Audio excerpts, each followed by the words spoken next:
Hello friends, hi. எல்லோரும் எப்படி இருக்கீங்க? இன்றைக்கி என்னுடைய சண்டே விலாக் தான் ஃப்ரெண்ட்ஸ் பார்க்க போகிறீங்க. அதுக்கு முன்னாடி நீங்கள் நம்ம சேனலை ஃபஸ்ட் டைம் பார்க்குறதா இருந்தால் சப்ஸ்கிரைப் பட்டனை ப்ரெஸ் பண்ணிக்கோங்க. வாங்க வீடியோக்குள்ளே போகலாம். எப்பொழுதுமே வீக் டேஸில் நாங்கள் எழுந்திருக்கிற டைம் வந்து 8 மணி 8:30 ஆகும். இன்றைக்கி வந்து சண்டேவா, எல்லாருமே எழுந்து வரத்துக்கு 10 மணி ஆகிடுச்சு. எங்கள் மாமியார் வந்து இல்லை. ஆக்சுவலாக சண்டே டைமில் அவங்க காலையில் கோவிலுக்கு போயிடுவாங்க. பட் இருந்தாலும் எங்களுக்கு பிரேக்ஃபாஸ்ட்லாம் அவங்க தான் ரெடி பண்ணுவாங்க. சண்டே கொஞ்சம் பேலன்ஸ்லாம் இருந்ததுன்னா நானே பண்ணிப்பேன். இது வந்து பார்த்திங்கன்னா கிராம்பு தண்ணி. லங்ஸில் ரொம்ப சளி தேங்கியிருக்கு, இருமிக்கிட்டே இருக்காங்க அப்படின்னா ஒரு 10 கிராம்பு போல் நைட்டு ஊற வச்சுட்டு காலைல அந்த தண்ணியை சூடு பண்ணி குடிக்கும்போது இருமல் இருக்காது, தொண்டை கொஞ்சம் க்ளீனாக இருக்கிற மாதிரி இருக்கும், நல்ல ஒரு ரெஃப்ரெஷ்மெண்ட்டாக இருக்கும். அது வந்து என் ஹஸ்பண்ட்க்கு. எனக்கு வந்து கொஞ்சம் காஃபி குடிக்கணும் போல் இருந்தது. காலையில் எழுந்து வந்தது 10 மணிக்கு. இப்போ தான் காஃபி குடிக்கிறோம். இதுக்கப்புறம் தான் பிரேக்ஃபாஸ்ட் இருக்கும். மற்ற நாட்கள்லாம் எங்கள் மாமியாரே பிரேக்ஃபாஸ்ட்லாம் பண்ணிவிடுவாங்க. இன்றைக்கி கோயில் போகிறதுனால சீக்கிரமாகவே கிளம்பிடுவாங்க. நாங்களும் பெருசாக பிரேக்ஃபாஸ்ட்லாம் வேணான்னு சொல்லிவிடுவோம். இன்றைக்கி வந்து சண்டே வீட்டில் இருக்கோம், ஜூஸ்லாம் போட்டு குடிப்போம். அதனால் பாதாம் பிசின் ஃபஸ்ட்டே ஊற வச்சுட்டேன். எனக்கும் ஒரு கப் காஃபி எடுத்து குடிச்சிட்டு என் ஹஸ்பண்டுக்கும் அந்த தண்ணியை வந்து நல்லா ஃபில்ட்ரு பண்ணி கொடுத்துட்டோம் அப்படின்னா அவர் கொஞ்சம் நேரம் குடிச்சிட்டு இருப்பார். இப்போவே டிஸ்கஷன் நடக்கும், லஞ்சுக்கு என்ன வாங்கலாம், என்ன சமைக்கலாம் அப்படின்னு. மோஸ்ட்லி சண்டேனாலே நான்வெஜ்ஜாக தான் இருக்கும். இன்றைக்கி வந்து காடை வாங்கிட்டு வரேன் அப்படின்னு சொன்னாங்க. பழையது இருந்துச்சு. காலையில் எங்கள் மாமனாரும் பழைய சாப்பிட்டாங்க, கொஞ்சம் தான் இருந்தது பழையது. ஸோ இதை அப்படியே ஷேர் பண்ணி சாப்பிட்டுக்கலாம், மதியானம் சீக்கிரம் செஞ்சு சாப்பிட்டுடலான்ட்டு நிறைய மோர், வெங்காயம், பச்சை மிளகாய், அதுக்கப்புறம் ஒரு முட்டை ஆம்லேட் போட்டு என் ஹஸ்பண்டுக்கும் ஜெய்க்கும் கொடுத்தாச்சு. நானும் கொஞ்சம் சாப்பிட்டேன்.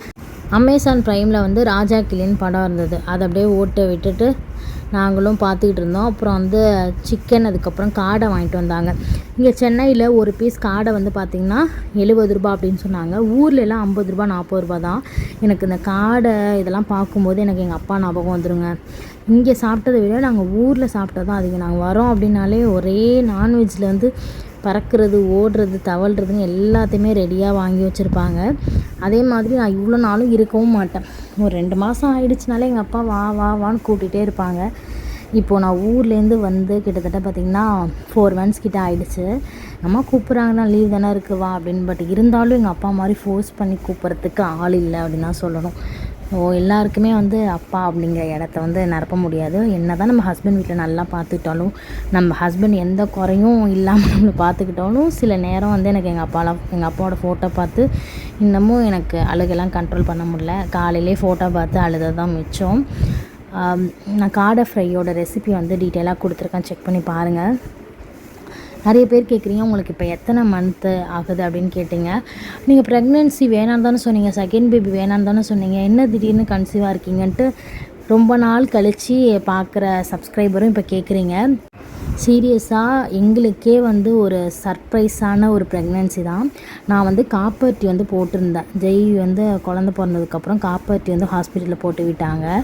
அதுக்கப்புறம் வந்து பார்த்திங்கன்னா எந்த கன்சியூமே இல்லாமல் தான் இருந்தேன். எங்கள் அப்பாவுக்கு உடம்பு சரியாக அந்த டைமில் வந்து ஒரு 2 month எனக்கு பீரியட்ஸ் வந்து சரியாக வராமல் இருந்துச்சு. எனக்கு அப்படி இருந்ததே கிடையாது. ரெகுலர் பீரியட்ஸாக இருக்கும். சில டைமில் வந்து பார்த்திங்கன்னா இர்ரெகுலர் பீரியட்ஸாக இருக்கும். எனக்கு அப்பா உடம்பு சரியாத நேரத்தில் வந்து ஊருக்கும் சென்னைக்கும் மாற்றி மாற்றி ட்ராவல் பண்ணதுனால எனக்கு பீரியட்ஸ் வராத நான் பெருசாக வந்து கவனிக்காமல் விட்டுட்டேன். அப்புறம் வந்து பார்த்திங்கன்னா எங்கள் அப்பா அது மாதிரி உடம்பு சரியாமல் இறந்துட்டாங்க. ஹாஸ்பிட்டலில் தான் வச்சுருந்தோம். வீட்டுக்கும் ஹாஸ்பிட்டலுக்கும் அலைஞ்சது, அப்புறம் சென்னைக்கும் ஊருக்கும் அலைஞ்சது, ட்ராவல் ரொம்ப ஸ்ட்ரெஸ்ஸாக இருந்துச்சு. பாடியும் ரொம்ப டயர்டாகிடுட்டு. நாங்கள் கவனிக்கவே இல்லை. திடீர்னு ஒரு நாள் செக் பண்ணி பார்க்கும்போது தான் ப்ரெக்னென்சி கன்ஃபார்ம் ஆணுச்சு.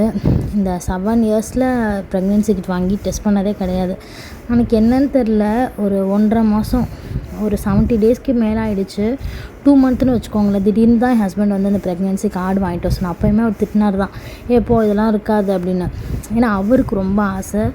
பட் எனக்கு அந்த பிளான்லாம் இல்லாமல் இருந்தது. இல்லை, இவங்க வாங்கிட்டு வாங்கணுன்னு ஒரு மதியான டைம் தான், இதே மாதிரி சண்டே சும்மா செக் பண்ணி பார்த்தா கன்ஃபார்ம் ஆகிடுச்சு. எங்கள் வீட்டில் எல்லோரும் பயங்கர ஹாப்பி. என் ஹஸ்பண்ட் ரொம்ப ரொம்ப ஹாப்பி. அப்புறம் எங்கள் மாமியார் எல்லாருமே ஹாப்பி. பட் எனக்கு தான் வந்து சாட்டிஸ்ஃபைடே இல்லாத மாதிரி இருந்துச்சு. பட் எதுவுமே பண்ண முடியாது. நமக்காக நம்பி ஒரு கடவுள் வந்து ஒரு உயிர் நமக்கு கொடுத்துருக்காரு. ஸோ அதை ரொம்ப பாதுகாப்பாக வளர்க்குறது, பெற்றுக்கிறது நம்மளுடைய பொறுப்பு. அதனால் வந்து ஈவினிங்கே போயிட்டு ஹாஸ்பிட்டலில் செக்கப் பண்ணோம்.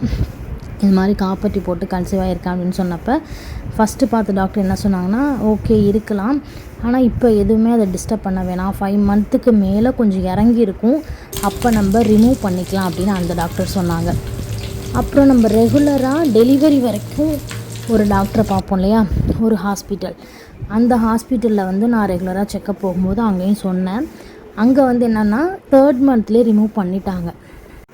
3rd மந்த்தாக இருக்கும்போதே பார்த்திங்கன்னா காப்பர்ட்டி வந்து எடுத்துட்டாங்க. கொஞ்சம் நூல்லாம் வெளில தெரியுது அப்படின்னு சொல்லிட்டு எடுத்தாங்க. அந்த பெயின் வந்து எனக்கு ஒரு 2 hours அது மாதிரி தான் இருந்துச்சு. அதுக்கப்புறம் நார்மலாக ஆகிடுச்சு. அந்த பெயின் அவ்வளோ பெருசாலாம் தெரியல. இந்த 7 மந்த் பிட்வீன் கேப்லையுமே வந்து பார்த்திங்கன்னா ஒரு ஜெய்யிக்கு ஒரு 3 வயசு இருக்கும்போது நான் ஹாஸ்பிட்டலில் போய் செக் பண்ணிக்கிட்டேன். ஏன்னா அந்த பொசிஷன் கரெக்டாக இருக்கா, இல்லை உள்ள காப்பர்ட்டி இருக்கா அப்படிங்கிறதே நம்ம வந்து செக் பண்ணிக்கணும். அதெல்லாம் செக் பண்ணும்போது இது 10 வருஷத்துக்கான காப்பர்ட்டி தான், ஒன்றும் பிரச்சனை இல்லை, நல்லா தான் இருக்குது அப்படின்னு சொன்னாங்க. அது மீறியும் கடவுள் வந்து எங்களுக்கு இந்த gift கொடுத்துருக்காரு. ஸோ அதனால தான் இது எங்களோட ப்ரீசியஸான ஒரு பேபி. அது மட்டும் இல்லாமல் ஜெய் நான் கன்சீவாக இருக்கும்போது என்னோடய லாஸ்ட்டு பீரியட்ஸ் வந்து பார்த்திங்கன்னா November 12 இருந்துச்சு. என்னோடைய EDT டேட்டு வந்து பார்த்திங்கன்னா August 23 கொடுத்துருந்தாங்க ஜெய்யிக்கு. இந்த பாப்பாவுக்கு பார்த்திங்கன்னா November 14 குளிச்சிருக்கேன், August 21 டேட்டு கொடுத்துருக்காங்க. இது ஒரு மிராக்கல் தானே, சீரியஸாகவே நாங்கள் எக்ஸ்பெக்ட் பண்ணவே இல்லை. பட் எங்களுக்கு இந்த பேபி வந்து பார்த்திங்கன்னா அதே மாதிரி ஆகஸ்ட்டில் வந்திருக்கு. ஆகஸ்ட்டுங்கிறது என் ஹஸ்பண்டோட ஃபேவரட்டான மந்த்து. என் பர்த்டே, எங்களோட வெட்டிங் டே, அப்புறம் ஜெய்யோட பர்த்டே, இப்போ வரப்போகிற பாப்பாவுக்கும் பார்த்திங்கன்னா ஆகஸ்ட். நாங்கள் எல்லாருமே ஒரு ஆகஸ்ட் ஃபேமிலி. அப்பாவுக்கு வந்து ஹாஸ்பிட்டலில் வச்சுருந்தோம், இது மாதிரி இறந்துட்டாங்க. அதெல்லாமே ட்ராவல் பண்ணிட்டு வரும்போது பாடி ரொம்ப டயர்டாகிடுச்சு, ஃபேஸ் டல்லாகிடுச்சு. யாருமே எக்ஸ்பெக்ட் பண்ணவே இல்லை இது மாதிரி இருக்கும். சரி, டல்லாக இருந்தால் அந்த கவலை இப்படியே தான் இருந்தது. வாமிட் சிம்டம்ஸும் இல்லை, ஏன்னா ஜெய்யிக்கு பயங்கரமான வாமிட்டாக இருக்கும். ஒரு தலையே தூக்க முடியாது, அப்படியே ஃபுல்லாகவே பெட் ரெஸ்ட் மாதிரி தான் படுத்தே தான் கிடப்பேன். அது மட்டும் இல்லாமல் 3rd மந்த் ஸ்கேன்லேயே வந்து ப்ரெசண்ட்டாக வந்து ரொம்ப லோ லைனாக இருக்குது அப்படின்னு சொல்லிட்டாங்க. அதனால் பெட் ரெஸ்ட்டாகவே இருக்கும், வாமிட்டாக தான் இருக்கும், எதுவுமே சாப்பிட பிடிக்காமல் இருந்துச்சு. பட் இந்த பேபிக்கு என்னால் முடிஞ்ச அளவுக்கு கொஞ்சம் வேலை பார்க்குறேன். டயர்ட்னஸ் இருந்தாலும் கொஞ்சம் மென்டல் ஹெல்த்து நல்லாவே இருக்குது அப்படின்னு தான் சொல்லணும். ஜெய்யிக்கெலாம் பார்த்திங்கன்னா ஹாஸ்பிட்டலில் வந்து அட்மிட் ஆகி ஆப்ரேஷன் ஆஃப்டர்நூனு காலைல வரைக்கும் குளிக்கும் போதும் வாமிட் எடுத்து தான் போனேன். இந்த பேபிக்கு வந்து பார்த்திங்கன்னா டெய்லி வந்துடுறாரு வாமிட்டு. காலையில் மட்டும் ப்ரஷ் பண்ணுற டைமில் வந்து என்னால் தலையே தூக்க முடியாத மாதிரி ஒரு வாமிட்டிங், அந்த கியர்னஸ் இதெல்லாமே இருக்குது தான். பட் ஆட்டோமேட்டிக்காக நம்ம மைண்ட் வந்து செட் ஆகிடும் போல், செகண்ட் பேபி நம்ம தான் நம்மளை பார்த்துக்கணும் அப்படிங்கிறது வந்து ஆட்டோமேட்டிக்காக செட் ஆகிறதுனால கொஞ்சம் நான் வந்து டயர்ட் ஆகாமல் கொஞ்சம் நான் என்னை பார்த்துக்கிறேன் ஹெல்த்தியாக. சாப்பிட நான்வெஜ் வந்து இப்போ தான் எடுத்துக்கிறேன். ஆஃப்டர் 5 மந்த்துக்கு மேலே தான் கொஞ்சம் நான்வெஜ்ஜே பிடிக்குது. இதுக்கு முன்னாடி ரொம்ப சைவம் மாதிரி எனக்கு சாம்பார், வத்தக்குழம்பு இது மாதிரி தான் கேட்டுச்சு. இட்லி, தோசை, சாம்பார் தான் வேணும் அப்படின்னு. பட் இப்போ கொஞ்சம் நான்வெஜ் எல்லாமே எடுத்துக்கிறேன் தான். நிறைய பேர் டவுட்டாகவே கேட்டுக்கிட்டே இருந்தீங்க, ப்ரெக்னெண்ட்டாக இருக்கீங்களா? ஆமாம், எஸ். இப்போ வந்து பார்த்திங்கன்னா என்னோட செகண்ட் ப்ரெக்னென்சி. இப்போ எனக்கு 6th மந்த் வந்து ரன்னிங்கு. கம்மிங் May 15 மேலே வந்துச்சுன்னா 7th மந்த் வந்து ஸ்டார்ட் ஆகிடும். என்ன இந்த ப்ரெக்னென்சிக்கு ரொம்ப சப்போர்ட்டிவாக பார்த்துக்கிறது வந்து எங்கள் மாமியார், அதுக்கப்புறம் என் ஹஸ்பண்ட். சீரியஸாக எந்த வேலையுமே விடலை, அவங்க தான் எல்லாமே டேக் கேர் பண்ணிக்கிறாங்க. அது மட்டும் இல்லாமல் கொஞ்சம் நமக்கு வந்து மாரல் சப்போர்ட்டிவாக இருக்கிறது ரொம்ப ரொம்ப முக்கியம். நானுமே ரொம்ப டயர்டாக இருந்தேன் அப்படின்னா என் ஹஸ்பண்ட் வந்து எனக்கு எந்த வேலை இதெல்லாம் சொல்கிறதும் கிடையாது. ரொம்பவே ஸ்ட்ரெஸ் ஃப்ரீயாக என்னை பார்த்துக்கிறது வந்து எங்கள் வீட்டில் உள்ளவங்க எல்லாருமே தான். ஸோ அதுக்கு நான் ரொம்ப பிளெஸ்டாக தான் ஃபீல் பண்ணுறேன். நிறைய பேர் கேட்டுக்கிட்டே இருந்தீங்க. ஸோ உங்களோட டவுட்ஸ் எல்லாமே கிளியராக இருக்கும் அப்படின்னு நினைக்கிறேன். ஸோ காப்பர்ட்டி போட்டும் கன்சீவ் ஆகியிருக்காங்க நிறைய பேர், அதில் நானும் ஒன்று. அந்த கன்சீவ் ஆகிட்டு நான் செக் பண்ணுறது பார்த்திங்கன்னா யூடியூப்பில் ஹாஸ்பிட்டல் போகிற ஒரு 4 ஹவர்ஸ்க்கு நிறைய வீடியோ சர்ச் பண்ணி பார்த்துட்டே இருந்தேன்.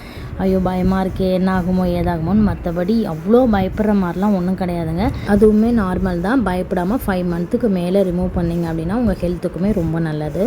நிறைய பேர் கேட்டு இந்த டவுட்ஸ் இந்த வீடியோவில் கிளியர் ஆகிருக்குன்னு நினைக்கிறேன். இந்த வீடியோ பிடிச்சிருந்தா பெரிய லைக் கொடுங்க. இன்னொரு வீடியோவில் உங்களை நான் மீட் பண்ணுறேன். அது வரையும் பாய், டேக் கேர், தேங்க்யூ ஃபார் வாட்சிங்.